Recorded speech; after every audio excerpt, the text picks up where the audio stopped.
Kerennya Tuhan orang Kristen itu, sahabat, adalah ketika saya melihat orang Kristen itu dimanapun kapanpun mereka bebas memuji, beribadah kepada Tuhannya dalam bahasa negara apapun, dalam bahasa kesukuan mereka. Ini bagi saya sangat keren sekali ya. Ketika mereka di Indonesia, mereka berbahasa Indonesia, ibadah mereka tetap sah. Saya heran sekali kenapa Tuhan orang Kristen tidak mewajibkan kepada umatnya wajib berbahasa Ibrani ataupun bahasa Yunani. Namun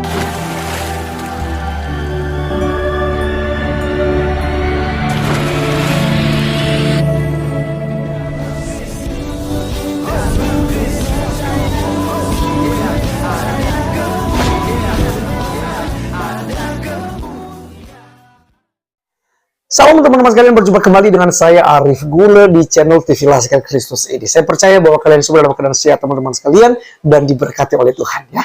Pada kesempatan kali ini saya akan mengajak kita untuk mendengarkan apa yang disampaikan oleh seorang murtadin yang menurut saya patut untuk kita viralkan gitu ya. Karena ini mengandung tentang iman kekristenan. Di mana seorang murtadin ini teman-teman sekalian sebelum masuk ke agama Kristen, dia mengagumi tentang Tuhannya orang Kristen. Dan dia juga mengagumi bagaimana orang-orang Kristen itu tidak terbatas untuk memuji Tuhan.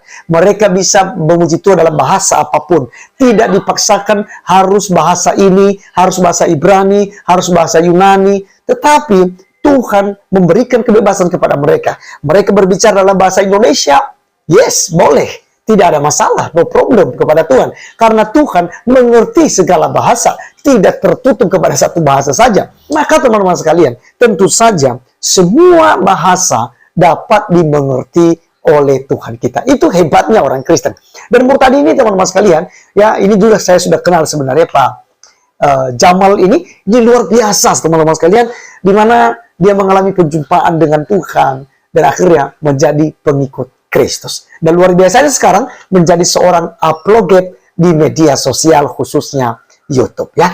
Nah, bagaimana pendapatnya mengenai iman Kristen sebelum dia masuk ke agama Kristen teman-teman sekalian? Mari kita langsung saja mendengar dan cek video berikut ini.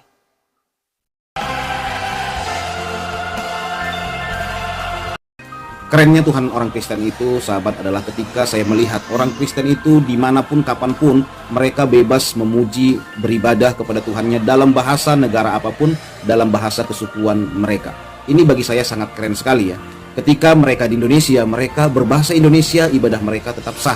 Saya heran sekali kenapa Tuhan orang Kristen tidak mewajibkan kepada umatnya wajib berbahasa Ibrani ataupun bahasa Yunani. Namun setelah saya pikir-pikir, justru kalau ada kewajiban seperti itu memperlihatkan bahwa Tuhan Kristen tidak mengerti bahasa lain selain bahasa Yunani dan bahasa Ibrani. Kenapa sahabat?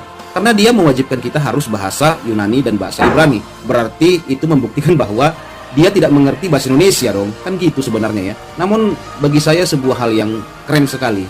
Orang Kristen bisa beribadah dalam bahasa kesukuan. Bahkan Tuhan Kristen itu bisa mengerti bahasa hati.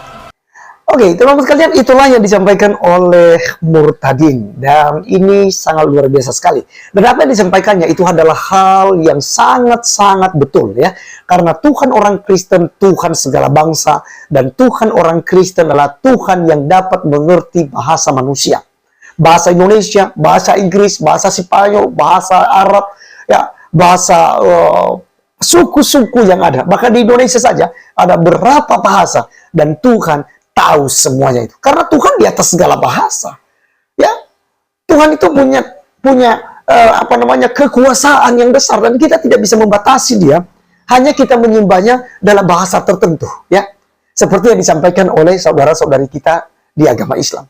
Ya, katanya harus bahasa Arab karena itu adalah bahasa yang paling sempurna di bumi. Dan itu yang harus kita pakai untuk komunikasi dengan Tuhan. Tidak demikian iman kekristenan. Makanya Pak Jamal ini, murtadin ini, meninggalkan agama Islam dan masuk ke agama Kristen.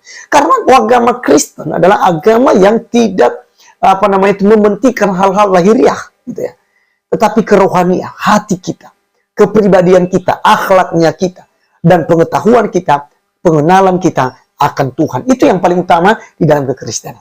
Nah, teman-teman sekalian, kalau kita memperhatikan tentang Tuhan yang adalah Tuhan atas segala bangsa, yaitu Tuhan Yesus Kristus yang telah menyatakan dirinya bagi dunia, bagi umat manusia, kepunyaannya, supaya setiap orang yang percaya kepada yang tidak binasa melainkan beroleh hidupnya kekal. Dia datang bukan hanya khusus untuk Bani Israel.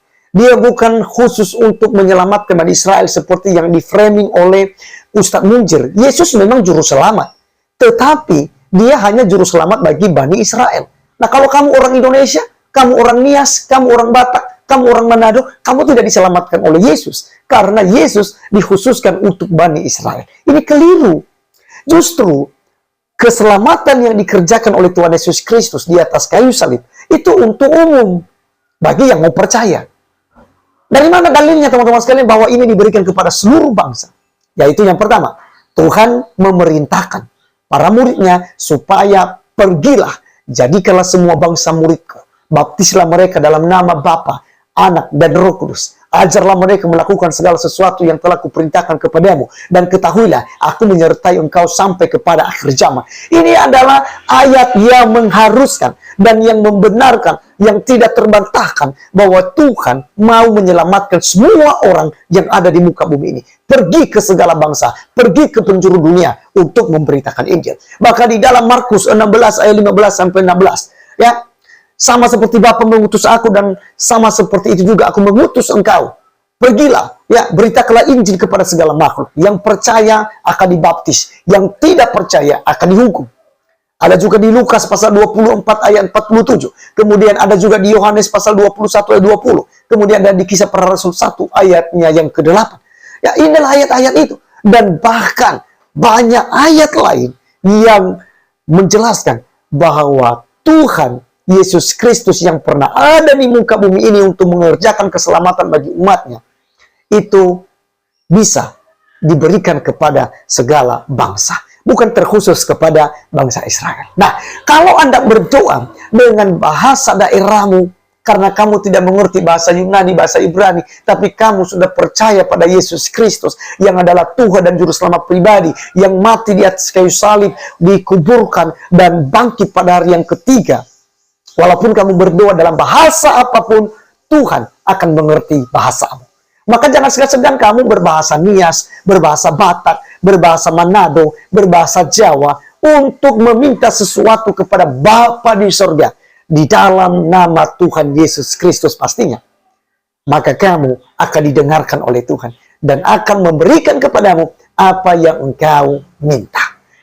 Luar biasa bukan? Itulah iman kekristenan, teman-teman sekalian. Jadi kalau ada framing-framing di luar sana bahwa kita kafir, kita orang bodoh, silakan saja buat mereka.